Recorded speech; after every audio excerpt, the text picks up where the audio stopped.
Good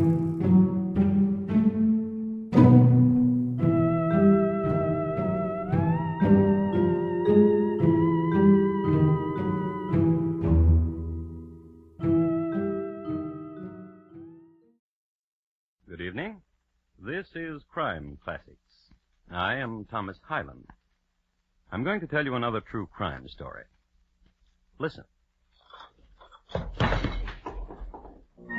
The general just fell out of bed. His name? William Scott Ketchum, Major General, United States Army, retired. So that there'll be no mistake, this is the same William Scott Ketchum who led the famed Ketchum's Raiders against the Seminoles in 1842, who was acting Inspector General of the Department of the Missouri, and the one who did such a bang-up job of recruiting in Harrisburg, Pennsylvania during the Civil War. The general is in agony. In protest against the quick ebb of his life, he's kicking the floor.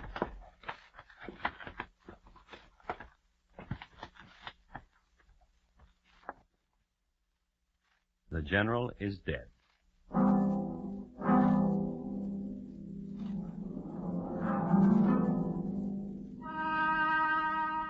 And tonight, my transcribed report to you on the final day of General Ketchum and how he died. Crime Classics, a series of true crime stories taken from the records and newspapers of every land from every time. Your host each week, Mr. Thomas Hyland, connoisseur of crime, student of violence, and teller of murders. Now once again, Thomas Hyland.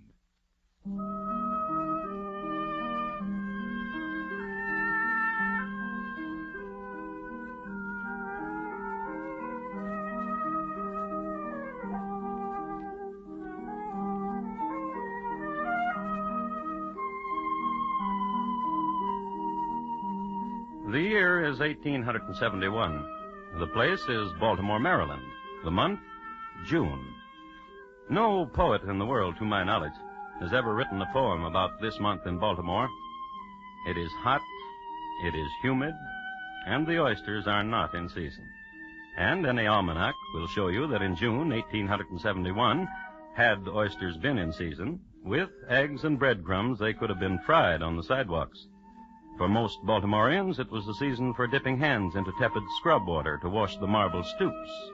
It was the season for sleeping on back porches and Druid Hill Park, the time of sweat and the hand fan, and the usual quota of elderly stout folk dropping dead from the heat. In short, it was a time to get out of there. In a certain house near Charles Street, a lady was preparing to do just that. Her name, Mrs. Wharton, and she was packing to go to Europe.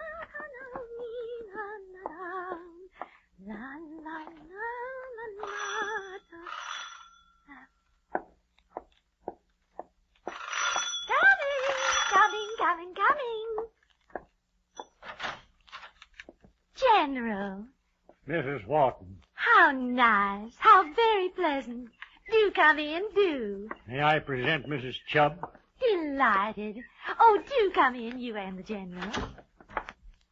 I've been cooling myself with iced dandelion wine. Do join me. I do not imbibe.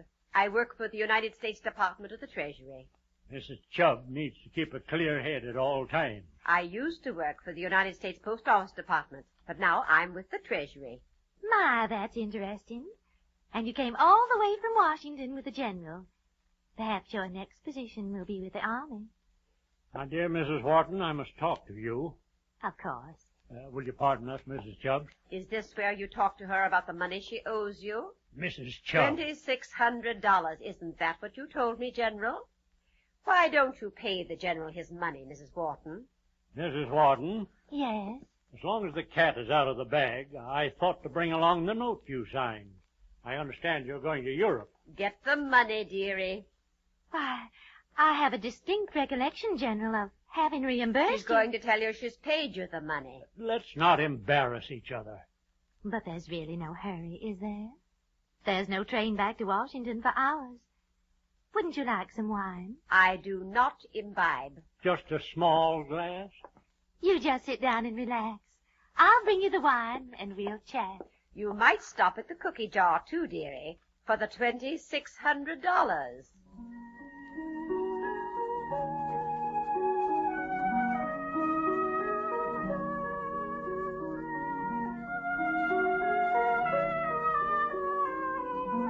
The heat in Baltimore wasn't bad enough, but what the only breeze was an ill wind that blew in from Washington. From the point of view of Mrs. Wharton, that is. It should be remarked that Mrs. Wharton was no chicken. She was 50 years old, and at an age when petty tribulations could easily bring on an attack of the vapors. Now consider. Here she was packing to go to Europe, and if you remember just a moment ago, she was happily singing. Now descends upon her people who ask her for money. Certainly conducive to vapors, if anything was. But Mrs. Wharton, true to the noble tradition of Baltimore women, of whom I might mention the fabulous Eulalie Bracken, the belle of the Rappahannock, did not permit herself the vapors under duress. Instead, she went directly to her wine cabinet. Right here, and for the next 10 minutes, history only serves up to us a vacuum. We do know, however, that when Mrs. Wharton returned to her guests, carrying a goblet of wine for the General, this remark was made. What took you so long, Mrs. Wharton? Did you stop at the cookie jar, dearie? General. Your health, ladies. And yours, General. Oh, my, yes. General! What are you doing on the floor, General? I can't get up, Mrs. Chubb. Please. What is it, General? Call a physician. I'm ill.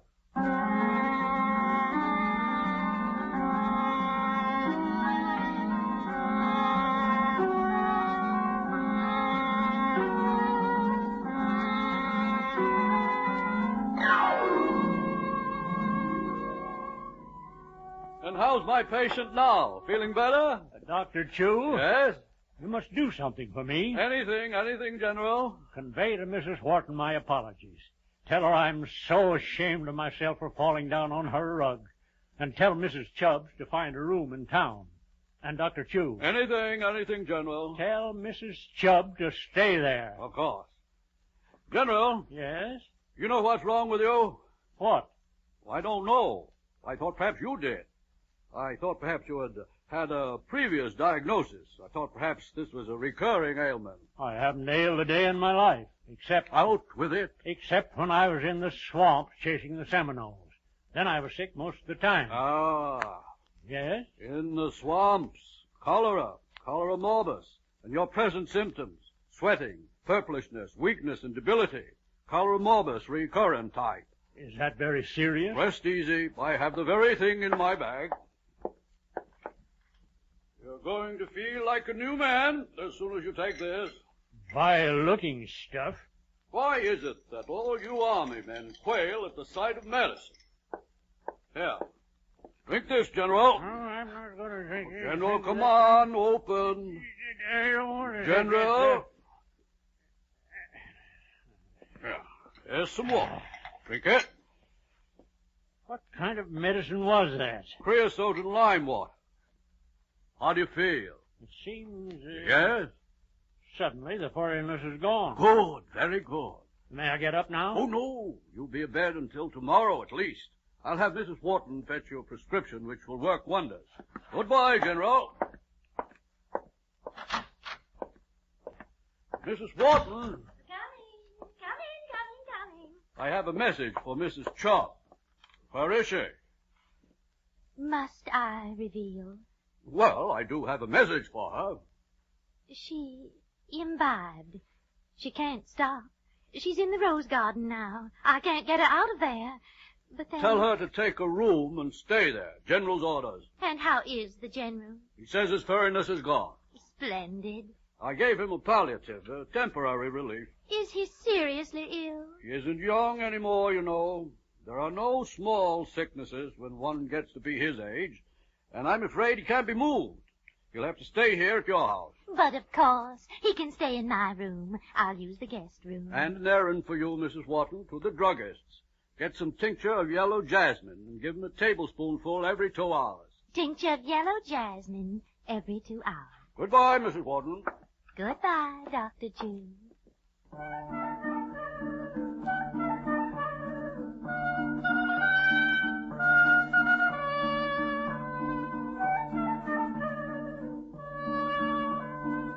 So Mrs. Wharton, dressed prettily, took parasol to hand and strolled down Charles Street.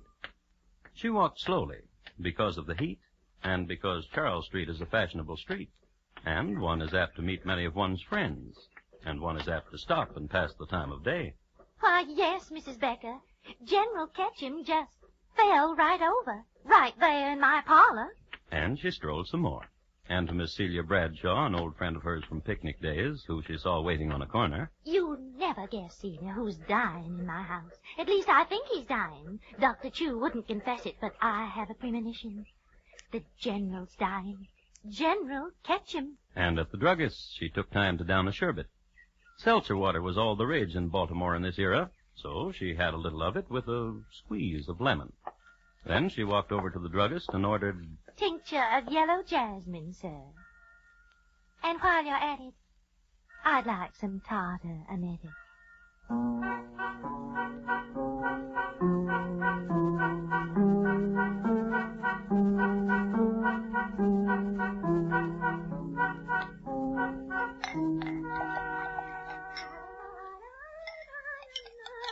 I'm in pain. I hurt.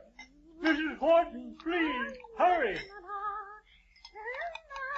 Mrs. Wharton! Coming. And here we are.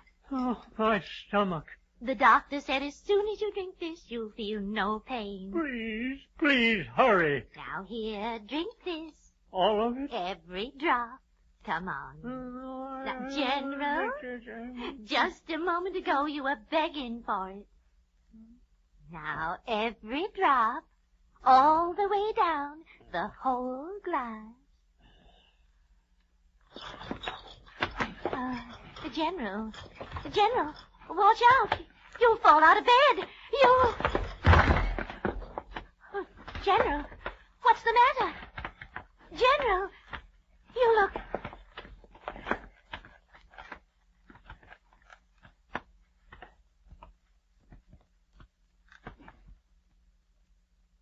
Oh, General.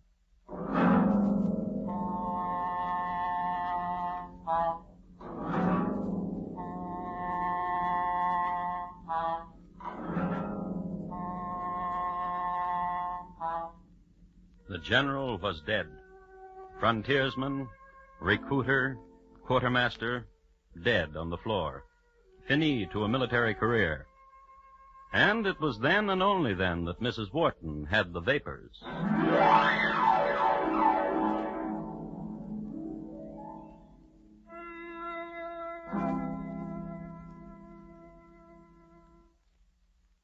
You are listening to Crime Classics and your host, Thomas Hyland. Tomorrow night, get a grip on your favorite armchair and let that sleuthing twosome Mr. and Mrs. North face the dangers on their latest murder case. You're invited to solve it if you can, but from where you sit, the dangers will be strictly theoretical. Remember, every Tuesday night on most of these same stations, you have a date with Pam and Jerry North, CBS Radio's family of detectives. And now, once again, Thomas Hyland and the second act of Crime Classics, and his report to you on the final day of General Ketchum and how he died.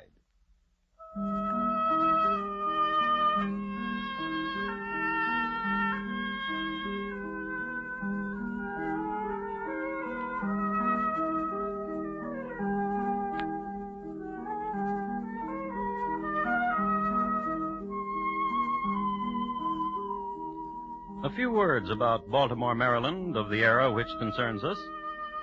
Even in the 1870s, it was one of the medical centers of the world.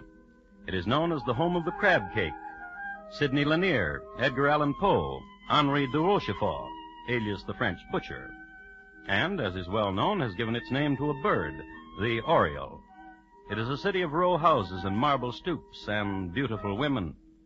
If from Baltimore, all the more, one of the rapier wits of the time had it of the beauty of the city's damoiselles.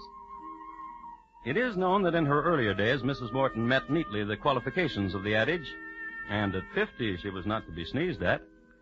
However, at this precise instant, we may safely assume that the lady presented an appearance somewhat less than comely.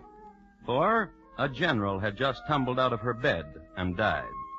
Fright, horror, dismay, but a few of the things this gentle lady must have experienced, and how nice could a gentle lady look under such circumstances?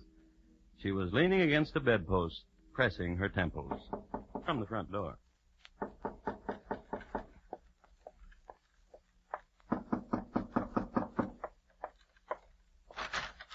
Good afternoon, Mrs. Wharton. Oh, Mr. Van Ness, quickly, come in. You look so pale. Look in my bedroom. What? Look in my bedroom. Did you lose something or what? Please, do as I tell you. All right. Oh. He looks terrible, Mrs. Wharton. Why? He's dead. He can't be. Please don't be stupid, Mr. Van Ness. He's dead. He was ill, and he died. But when I saw the general this morning, he looked so robust. You saw him this morning? Why? He came to check your accounts with me. Oh? As your solicitor, I was only too happy to discuss them with him. Why didn't you tell me Tell you what, Mr. Van Ness? that you were in the general's debt to the tune of $2,600? I paid him back immediately. Do you have the note you signed? Did he return it to you when you paid him? Why do you ask? He showed me a note this morning. He said he wanted his money. I knew nothing about it, so he said he would see you. He saw me. He tore up the note. Tore it up? Why? Did you pay him? No. He tore it up as a sailing gift to me. To see me happily on my way to Europe. Do you have any witnesses of the transaction? No. That is not good. Mrs. Wharton, Yes? there was a lady with the general this morning. Come to the window, Mr. Van Ness. See? There. Where? There. Under the Empress Eugenie rose bush. Why, it's Mrs. Chubb. She imbibed. Well, she told me she never did. She said she was employed by the United States. As my solicitor, you must tell me. What shall be done now? I must tell you that I will have to report this of the $2,600. Of course you do. And you must be very distressed, Mr. Van Ness. Yes. Yes, I am. Do sit down. I'll fetch you something to drink. All right. I'll only be a moment.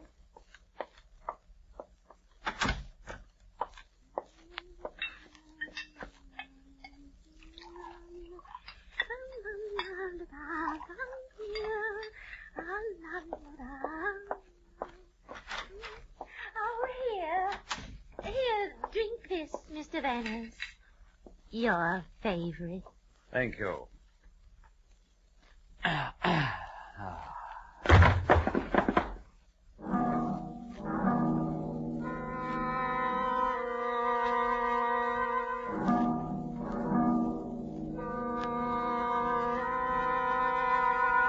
I am happy to report to you that Mr. Van Ness regained consciousness an hour later. He rose to his feet and looked about him. He was quite alone. Through a window, he could see the setting sun. He could also see Mrs. Wharton's rose garden, and in it, Mrs. Wharton, her arms about the waist of Mrs. Chubb, of the United States Department of the Treasury. And the two ladies were walking about the rose bushes. Whenever Mrs. Chubb would stumble, Mrs. Wharton would dab at her face with a handkerchief and assist her to her feet. Mr. Van Ness let his gaze drift from the bucolic scene and went immediately into the boudoir, where was the corpse of General Ketchum. Mr. Van Ness determined that promissory note which he had seen earlier that day was not upon the general's person, so he took himself to the police, and to them made charges, and the charges, murder. But I murdered no one. The general took ill at my house. Ask Dr. Chu. The general was sick, all right. I diagnosed it as cholera morbus recurrent type. The general having been sickly in the Everglades. So you see, I didn't murder the general. Why should I? Because you owed him $2,600. He tore up the note as a gift. You were with him alone when he was dead. You could have destroyed the note yourself. And you call yourself a gentleman. And you call yourself a lady. I am a lady. I work for the United Of course. She drank of the same wine that did the general. And you too, Mr. Van Ness. You got tipsy, and all that happened to her was a few scratches, thorns, Empress Eugenie rosebush thorns. Well, I don't know what came over me. Oh, there, dear, there. You're so sweet, Mrs. Wharton. When you're in Baltimore, my house is your house. Murderess.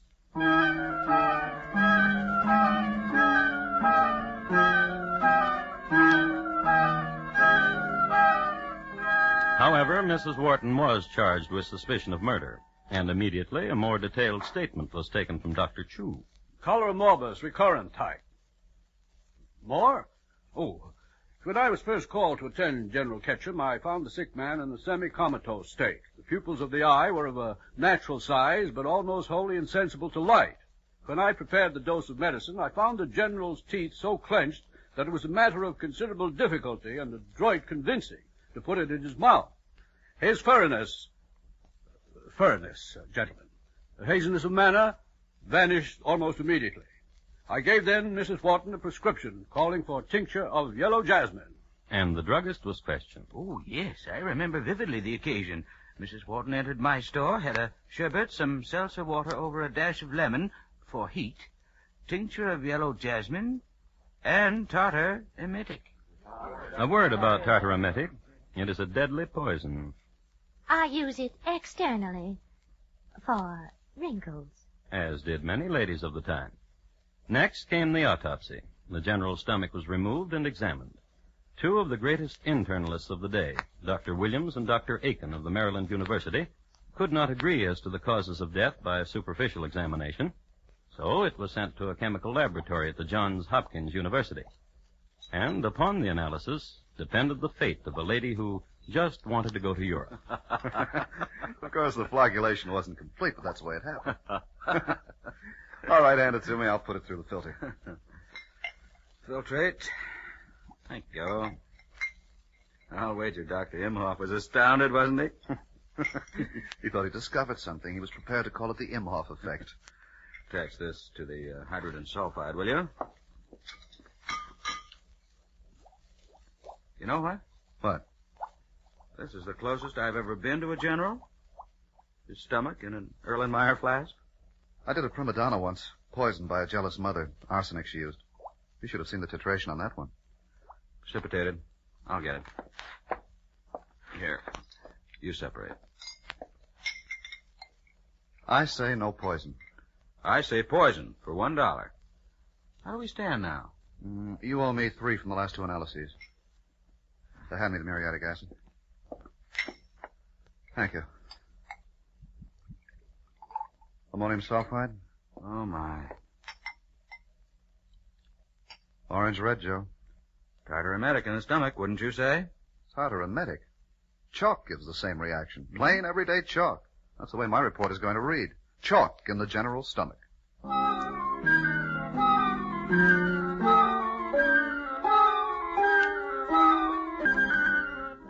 So they gave their report to the city solicitor's office, each different.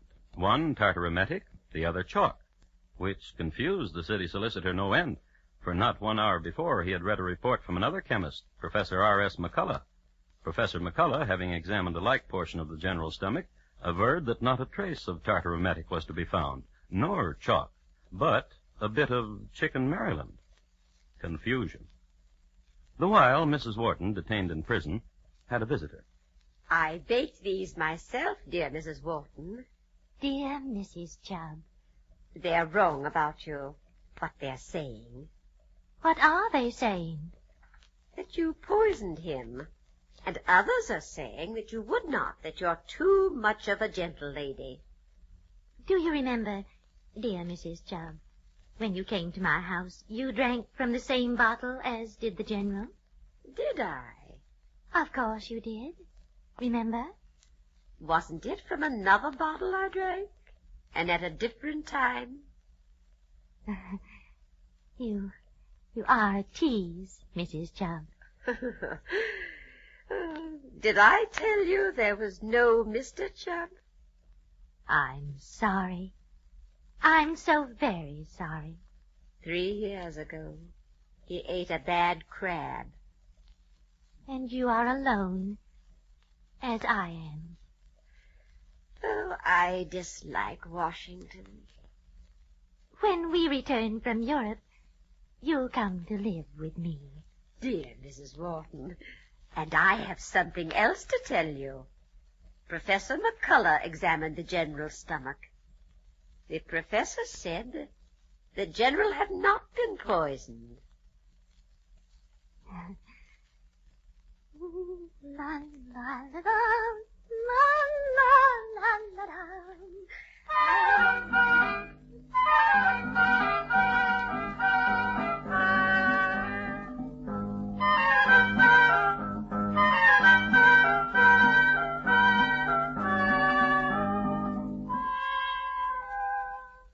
What transpired next I have in a journal of the day. It is headlined with Doctors Disagree, Learned Men of Science at Variance, Several Schools of Thought. I quote, Dr. Reese, when interviewed, stated that General Ketchum died from cerebral spinal meningitis. On the other hand, Dr. Edward Warren stated that the general had not died from cerebral spinal meningitis. Dr. John R. McClurg attested that the general died of apoplexy from congestion. Dr. Abram Claude clings to the school of tartaremetic poisoning.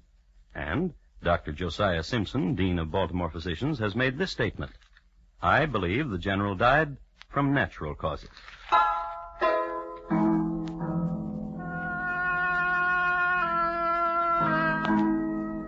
On December 4, 1871, the case went to trial. And possibly because of the conflicting testimony, Mrs. Wharton was acquitted. And thus it is that the true cause of the general's death is not known. Nor does history record whether Mrs. Wharton and her dear friend Mrs. Chubb ever got to Europe. But Mrs. Wharton's home, her abode wherein the general died, still stands. I expect you think I'll tell you that today the house is haunted. Well, it is, but not by the general. By Claude Forrester, who was the victim of an unsolved axe murder some 20 years later. The general has been forgotten. Until, I hope, tonight.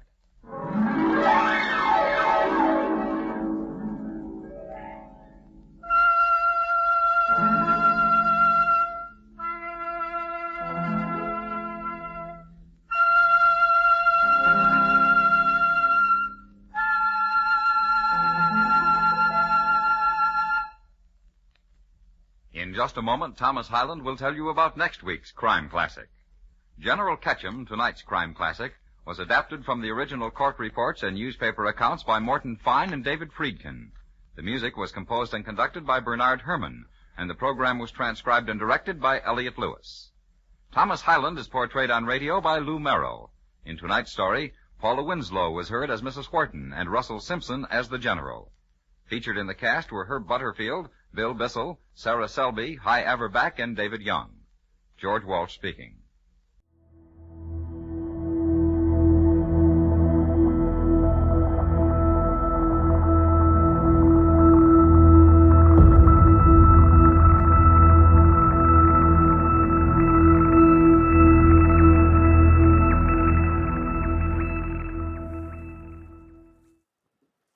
Good evening. This is Crime Classics. I am Thomas Hyland. I'm going to tell you another true crime story. Listen.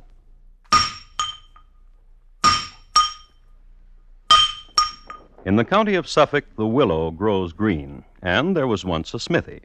His name was Edmund Thrower.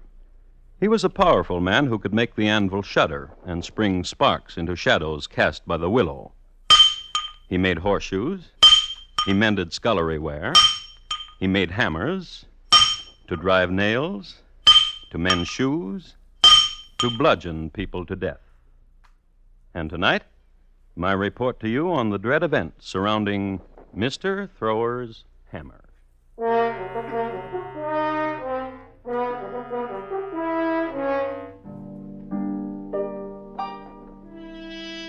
Crime Classics, a series of true crime stories taken from the records and newspapers of every land, from every time. Your host each week, Mr. Thomas Hyland, connoisseur of crime, student of violence, teller of murders. Now, once again, Thomas Hyland.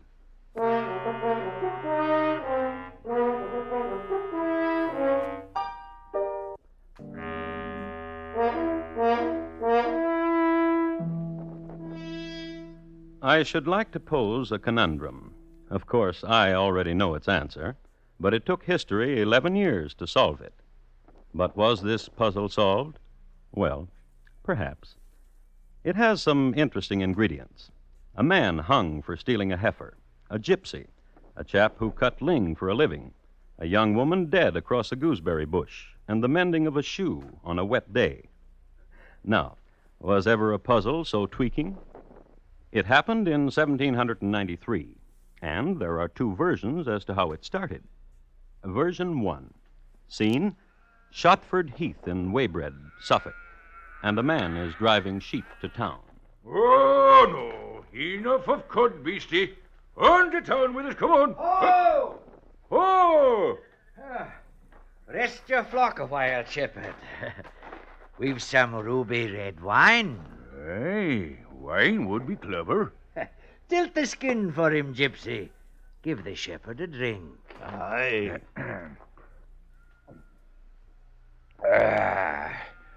Very clever. And ruby red. To whom be I beholden? I be Gypsy Dick. I am John Head. Thank ye, thank ye. I be Edmund Thrower. They call me friend here Gypsy because he does things gypsy-like. He touches the winds and says who will die in the next town. He looks at the hand of a man and tells whatever. Struth? Gypsy Dick will show you. Oh, I have no money. No silver from the palm of a shepherd. Give me your hand. Willow, willow, shining dim, hang down your little cattykin. Well?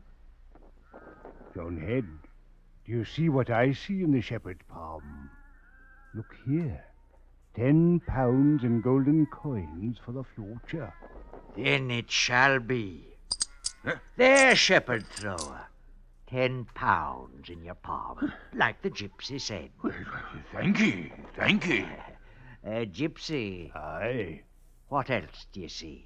Before you covered his palm with gold, I saw the shepherd waiting here while we went into yon house. For 10 pounds? That be all you want me to do? Aye, and give the alarm if you see anyone coming. You be thieves. Especially if you see a constable coming, give the alarm. And the 10 pound be mine? Indeed. Oh, I will scream my lungs out if anyone approaches. I could see it in your palm. Come, John Head. Aye. The lass there, leaning over the gooseberry bush. The hammer, John Head. Aye. Quietly, quietly. Aye.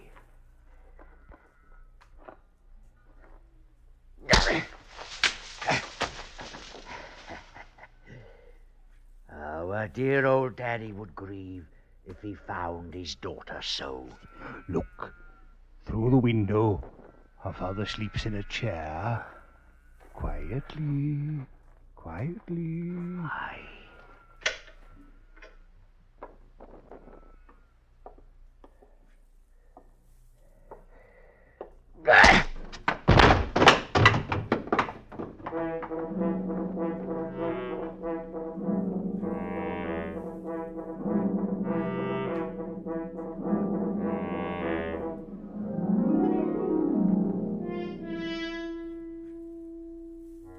A father and his daughter were just bludgeoned to death. Their names? Thomas and Elizabeth Carter. They owned a small house on the outskirts of the village of Cratfield in Suffolk, and they kept a small shop of tasties and oddments. In the evenings, they had often been seen walking in the garden, now stopping to sniff a rose, now pausing to pluck marigold, now lifting their cheeks to the setting sun. That they were murdered, there is no doubt. As to the manner in which they were murdered, you have just looked in on version 1. Now for version 2. Scene? A rainy day in the town of Swaffham. A ling cutter, that is, one devoted to hewing common heather, sits at his stall and mends his shoe. Oh, but it be wet outside. And foul. The ling likes the damp. It keeps its colour. And fine-looking ling it be, John Head. I'll fill your arms with it, Thrower, if you'll give me a moment to fix this shoe.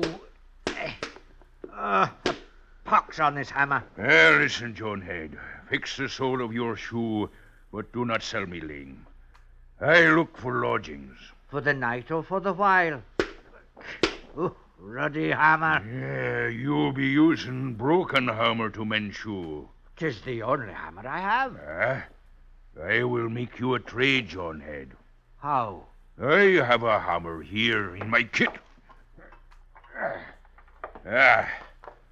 This hammer. Oh, 'tis a hammer indeed. A trade. The hammer for the lodging. A trade. And it be a special hammer. You know it? Special? Aye. With this same hammer, I beat in the head of one Mr. Carter. And his daughter, too. Oh, and that would make it a special hammer indeed. They were poke noses. What? Mr. Carter and his daughter, they poked their long noses into what did not concern them. Aye, and for that you hammered them, eh? For that, indeed. You will notice I am not with my wife. The Mr. Carter and his daughter spoke to my wife and told her to go off with someone else, and my wife did. 'Tis a real cruelty. Will you want the same room, Mr. Thrower?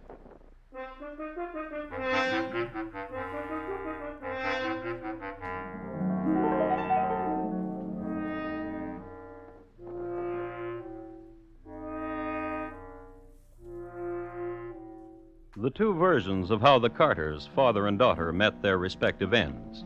Version 1, Gypsy Dick and John Head did it. Version 2, Edmund Thrower did it. In any event, the Carters were discovered the next morning, lifeless.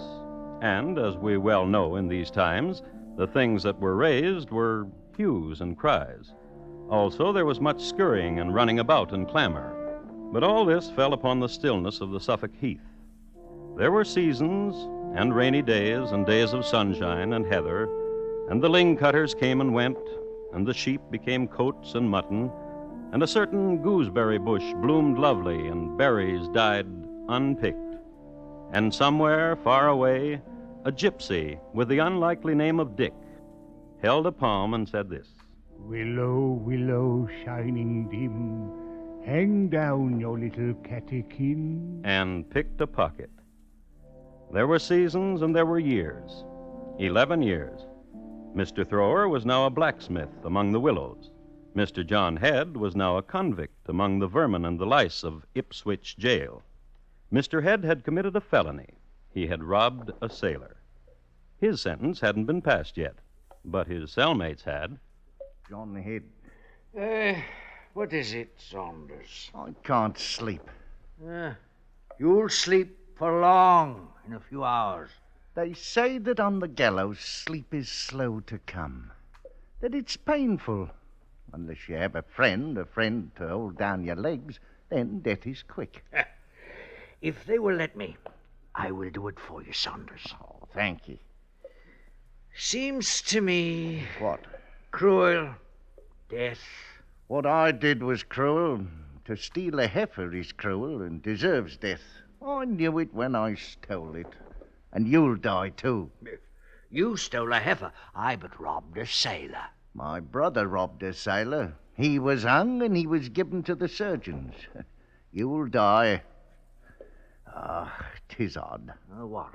Once before there was a time like this. Once before they would hang me. Why?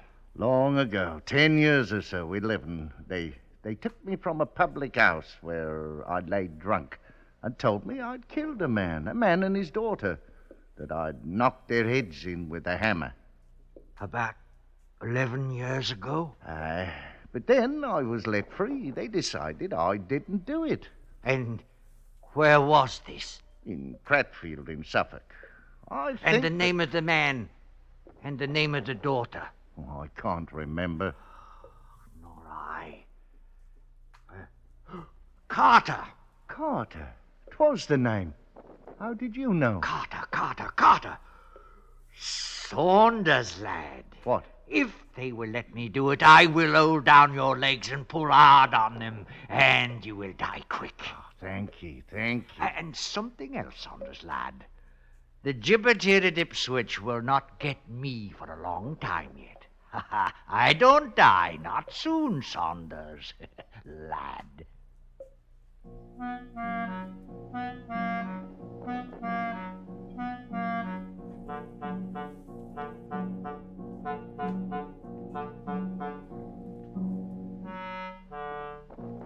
Straw is a useful commodity. Under various conditions, it is used for sleeping upon, for making bricks, for making hats, handbags, baskets, and in single units, it is excellent for breaking a camel's back. Straw is also used to clutch. It was this latter proclivity that John Head utilized. A straw, a chance to get out of there. So, this is what he did. Jailer! Jailer! He yelled. He banged on bars. Jailer! Jailer! He yelled some more. He got the jailer's attention. I know a murder that's been committed, and I'll tell you all about it. Their names were Thomas and Elizabeth Carter. And he was led to the warden. And they was father and daughter, Your Honor, Warden. And their heads was bashed in. And John Head was then led to Mr. Oldershaw, a magistrate. It was 11 years ago, sir, in Cratfield in Suffolk. Why have you waited this long to say anything of it? I was just reminded of it. By whom? By a laddie whom you will hang this evening. His name is Saunders.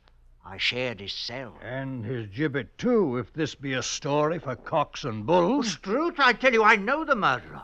The true murderer. Who is he? A man named Edmund Thrower. He himself told me of the killings. He even wished to give me the hammer with which he killed. I thought the story was a joke, but now I know it was not. And I remembered. Very well. Tell me about this Edmund Thrower and the murder of a father and a daughter. It was like this, Your Worship. It was a rainy day, and I had me a little shop. What kind of a shop? Ling. And I was sitting there mending a shoe with a broken hammer.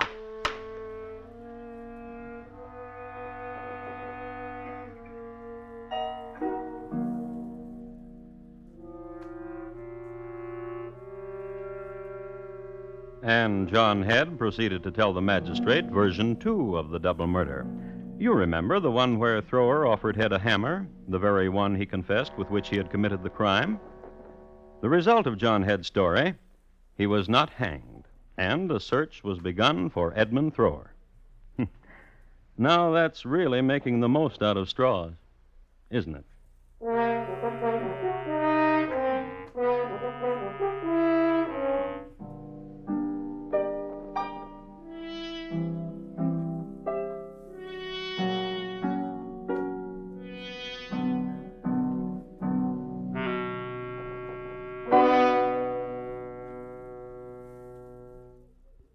You are listening to Crime Classics and your host, Thomas Hyland. I guess we can all relax now. Since Arthur Godfrey told the nation he was going away for some surgery, the phone operators have been busy trying to answer the questions about when he'll be back. Things are normal now, though. It's August, and Arthur's back on his Monday through Friday daytime show and on the Talent Scouts Monday evenings. Most of these same CBS radio stations bring you Godfrey, so be listening for him next time round. And now, once again, Thomas Hyland in the second act of Crime Classics and his report to you on Mr. Thrower's Hammer.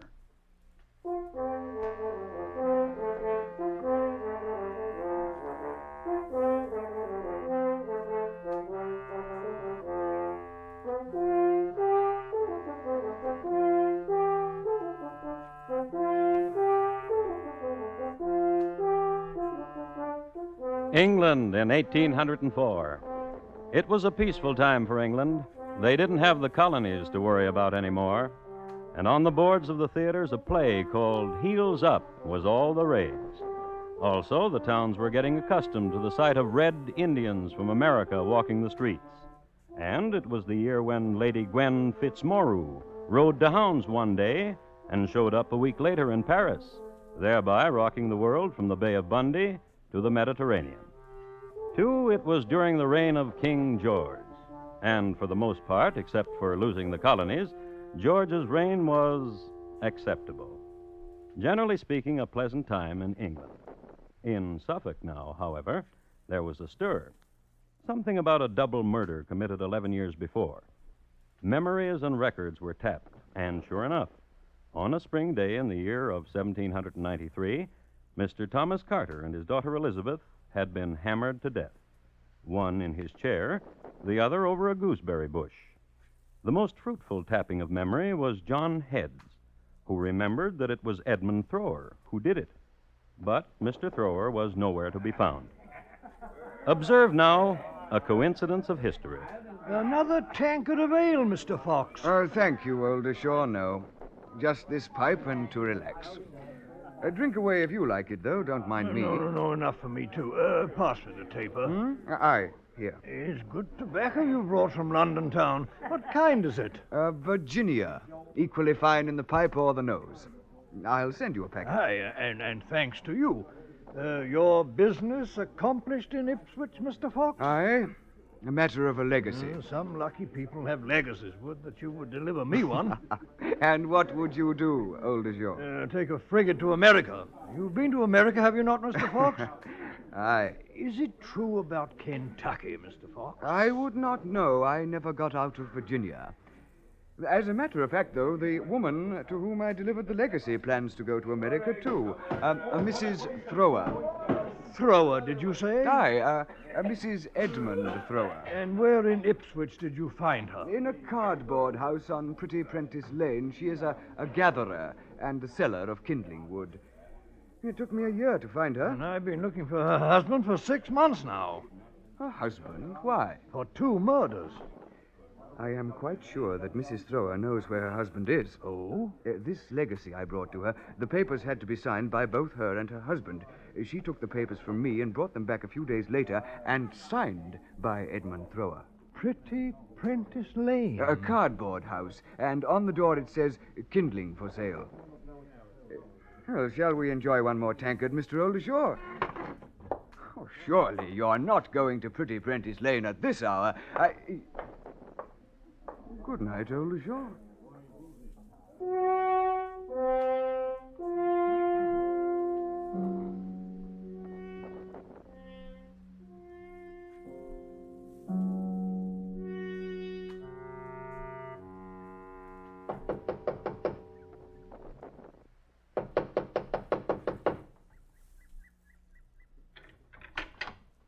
Hello, mister. I'm of the police. What you want? Are you Mrs. Edmund Thrower? I be. Where's your husband? What you want to know for? There's a crime I was told he did. Ooh. A terrible crime. Of what manner? Murder. To whom? A Mr. Thomas Carter and... Elizabeth? That's right. Oh. What's the matter? Oh, such a sweet family. The man and his daughter. Ah, well, I remember them. And Edmund it was who killed him? With a hammer, 'tis said. Ah, a brutal way. For such gentle people, that is. You knew them well? Oft Elizabeth would fill me apron with gooseberries. And oft she'd tell me of my husband. Oh? What a terrible man he was. How I should leave him. Why? He was a tweaker and a scoundrel. With other women, you mean? Aye. With Elizabeth? Under her own dad's nose. Did you believe her? I saw with me own eyes. Mr. Carter and myself, we hid and we watched. And one day Edmund drove his sheep by and stopped into the house of the Carters. Oh, he was a tweaker. I left him. Did he try to find you to bring you back? He told all of Suffolk how he wanted me back. How he missed me. And me tripe pudding. And the sweetness I was. And he found me. But I likes me freedom. I said... What? Edmund, tweaker, I likes me freedom. And it's plain to see you know what to do with yours, so let's keep it that way. Mister, you know what he did? What? He blew into his fist and slammed it down onto the table and swore he'd get even. Where can I find him? He's a smithy now, you know. No, I did not. Over in Carbrook. There's a line of willows. You'll find Edmund there, smithying. You know what? He didn't tell me nothing about putting the hammer to them nice people.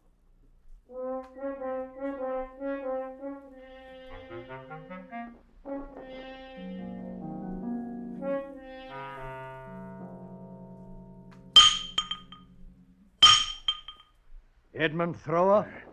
Yes? I am a magistrate of the law. You will come with me.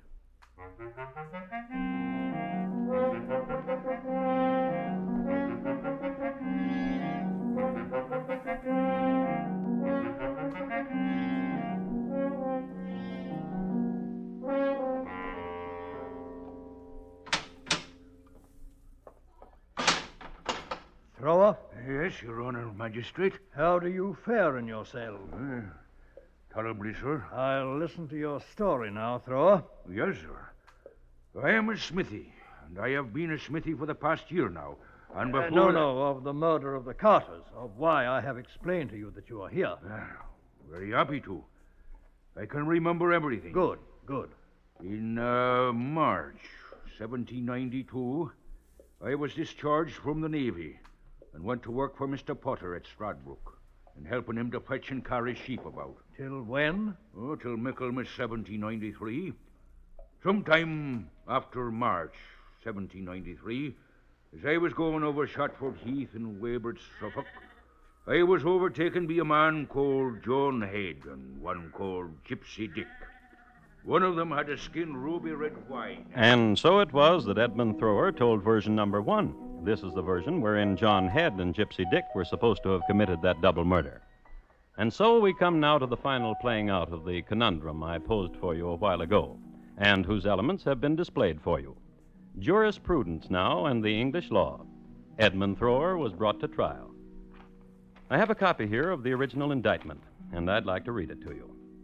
Edmund Thrower, 58 years of age, not having the fear of God before his eyes, but instigated by the devil, feloniously, willfully, maliciously, and with malice aforethought, made an assault on Elizabeth Carter at Cratfield in the county of Suffolk on the 16th day of October in the 33rd year of the present reign, in and upon the body of the said Elizabeth Carter, and with a certain hammer, then and therewith, did strike the said Elizabeth divers mortal wounds upon the head, of which she died, against the statute and against the king's peace.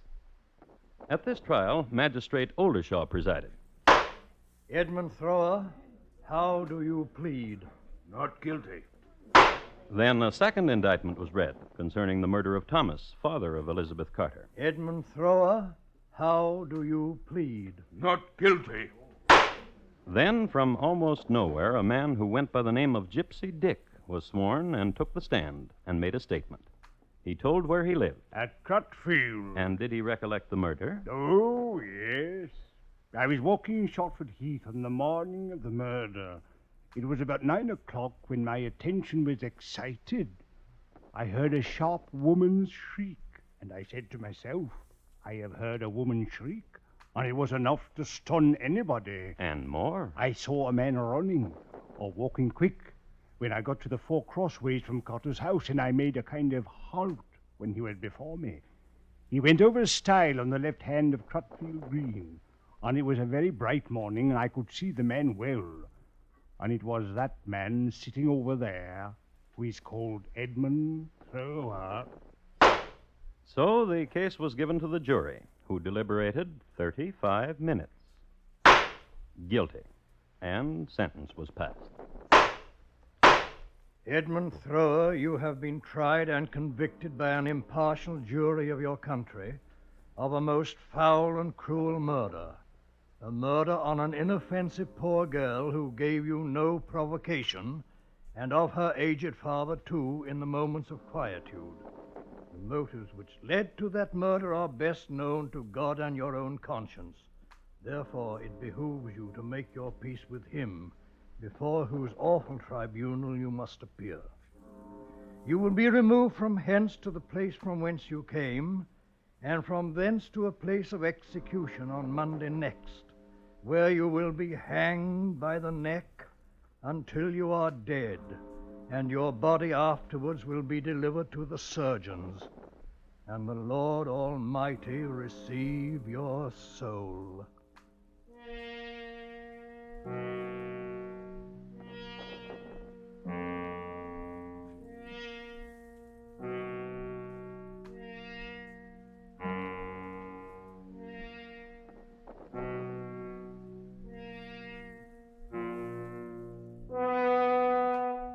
It took history 11 years to solve the puzzle, but was it solved? As a student of crime, I'm not sure, nor should you be. But one thing is certain.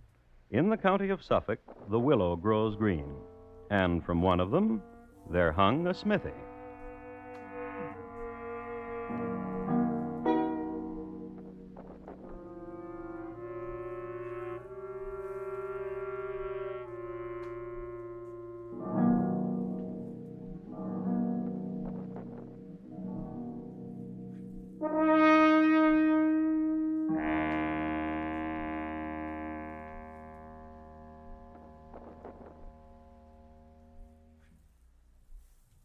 In just a moment, Thomas Hyland will tell you about next week's crime classic. Mr. Thrower's Hammer, tonight's crime classic, was adapted from the original court reports and newspaper accounts by Morton Fine and David Friedkin. The music was composed and conducted by Bernard Herrmann, and the program is produced and directed by Elliott Lewis. Thomas Hyland is portrayed on radio by Lou Merrill. In tonight's story, William Johnstone was heard as Mr. Thrower. Featured in the cast were Eric Snowden, Jay Novello, Joseph Kearns, Paula Winslow, Tudor Owen, and Alistair Duncan. Bob Lamont speaking.